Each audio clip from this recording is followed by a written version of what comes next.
조물주 위에 건물주라는 말이 한때 유행했었죠. 아마 꾸준한 임대 수입을 부러워하면서 생겨난 말이 아닐까 싶은데요.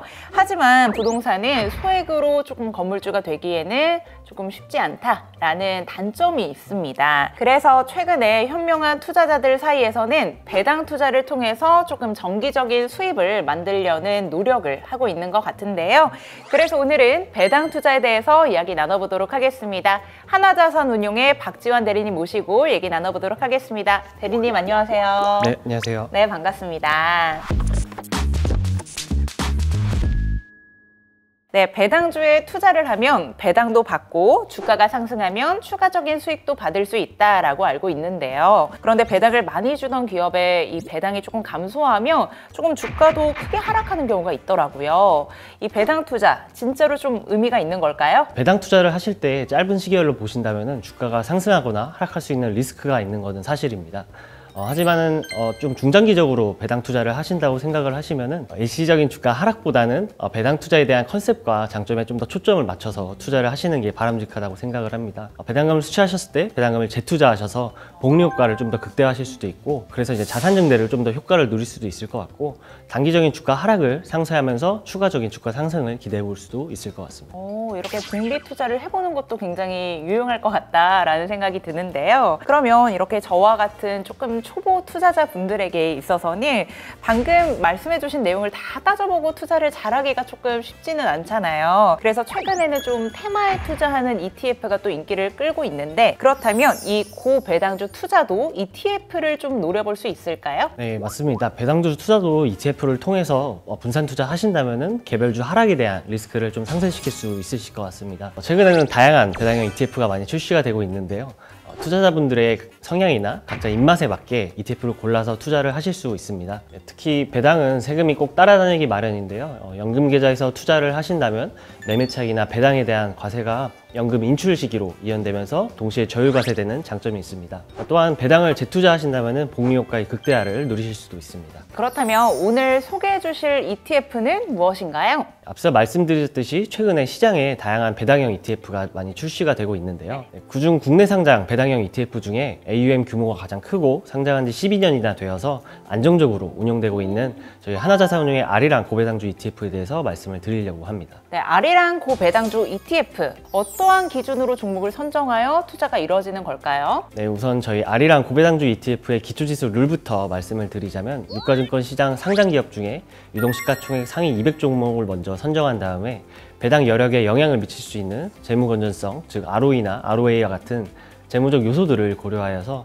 기준에 미달되는 종목들을 소화하는 방식으로 종목 유니버스를 먼저 선정을 합니다. 이 과정을 거친 후에 과거 배당 성향과 예상 배당 수익률을 기준으로 상위 30종목을 선정을 하는데요. 이때 최근 3개년 중에 2개년 이상 적자가 난 기업들은 배제시키는 과정을 거칩니다. 배당이 감소하는 기업들을 선별하기 위한 과정이라고 이해해 주시면 될 것 같습니다. 마지막으로 최종 선정된 30종목을 예상 배당 수익률과 시가총액을 감안하여 각 종목 비중에 가중치를 주어서 매년 6월, 12월 2회에 거쳐서 리밸런싱을 진행하고 있습니다. 이렇게 크게 3단계의 종목 선정을 통해 고배당을 수취할 수 있는 종목들을 엄선하고 있습니다. 다른 고배당주 ETF들과는 어떤 차별점이 있을까요? 네, 우선 국내 상장 배당형 ETF 중에 AUM 규모가 촬영일 기준으로 한 3,400억 내외로 가장 규모가 크고 작년 기준 주당 한 730원의 분배금을 기록을 하였는데 NAV 기준으로 6.42%의 분배율을 기록하면서 가장 높은 분배율을 기록하기도 하였습니다. 또한 2월 말 기준으로 1년 수익률이 23% 정도, 올해 YTD 14%의 수익률을 기록하면서 높은 분배 수익뿐만 아니라 주가 상승에 따른 자본이익도 누릴 수 있는 ETF라고 말씀을 드릴 수 있습니다. 두 번째로는 꾸준히 성장하는 분배금입니다.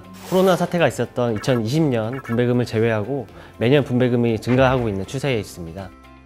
세 번째로 특정 섹터에 치중되지 않은 균형 잡힌 포트폴리오라는 점입니다. 고배당주를 하면은 금융이나 은행 섹터들을 많이 생각을 하실 텐데요. 특정 섹터로만 구성된 포트폴리오 같은 경우에는 해당 섹터에 리스크 요인이 발생하게 되면은 높은 배당을 받더라도 주가 하락이 크게 올 수 있기 때문에 이를 대비하여 은행 및 금융 섹터를 약 60% 포함을 시키되 타 섹터에서 배당이 높은 기업들을 함께 포함시켜 밸런스 잡힌 포트폴리오를 구성하고 있다는 점이 특징입니다. 특정 섹터에 치중되지 않은 좀 균형 잡힌 포트폴리오를 갖고 있군요. 그렇다면 이 아리랑 고배당주 ETF가 정부 수혜를 보고 있는 대표적인 ETF라고 하던데 어떤 내용을 갖고 있나요? 최근 국내 시장의 가장 큰 화두는 정부와 금융당국이 코리아 디스카운트를 해소하기 위해 꺼내든 증시 부양책인 기업 밸류업 프로그램이었습니다. 기업 밸류업 프로그램은 시장에서 주가 순자산 비율, 즉 PBR이 낮은 기업들을 타겟으로 주주가치 제고 및 주주 환원 확대를 통해 증시 부양을 시키고자 하는 정책인데요. 시장에서는 PBR이 낮은 기업들이 주주가치와 기업가치 제고에 나설 것으로 전망하며 소위 저 PBR 섹터에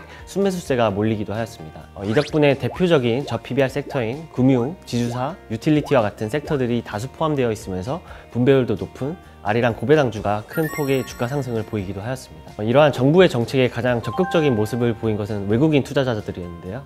2월 한 달간 코스피 시장에서 역대 최고치인 약 7조 8천억의 순매수세를 기록하기도 하였습니다. 외국인 투자자들의 매수세가 지속되자 기관 투자자들도 벤치마크를 따라가기 위해 저 PBR주 매수에 동참하는 모습을 보이면서 주가 상승폭을 좀 더 커지기도 하였습니다. 정부의 기업 밸류업 프로그램 정책 발표 당일에는 일시적인 조정을 받기도 하였지만 정부의 적극적인 주가 부양 의지와 추가적인 정부 정책 발표가 이어질 것이라 정책 모멘텀도 계속 이어질 것으로 판단하고 있습니다. 조정을 잘 활용하여 분할 매수 전략으로 장기 적립식 투자를 하신다면 높은 분배금도 수취하시고 동시에 주가 상승도 누릴 수 있는 좋은 기회가 될 것으로 보여집니다. 네, 이런 정부의 기업 밸류업 프로그램을 통해서 좀 정부 수혜를 받고 있는 아리랑 고배당주 ETF에 대한 이야기 잘 들었습니다. 아리랑 고배당주 ETF의 주요 구성 종목은 어떤 종목이 좀 포함되어 있는지 자세히 알 수 있을까요? 아리랑 고배당주의 주요 구성 종목은 하나금융지주, 기업은행, 우리은행, KB금융지주와 같이 은행 및 금융 섹터들이 다수 포함되어 있고 최근 자사주 매입 및 소각가 높은 배당을 발표한 기아가 두 번째로 높은 비중인 6%대를 차지하고 있습니다. 그 외에 유틸리티 섹터의 한국가스공사가 4.63%로 구성되어 있으며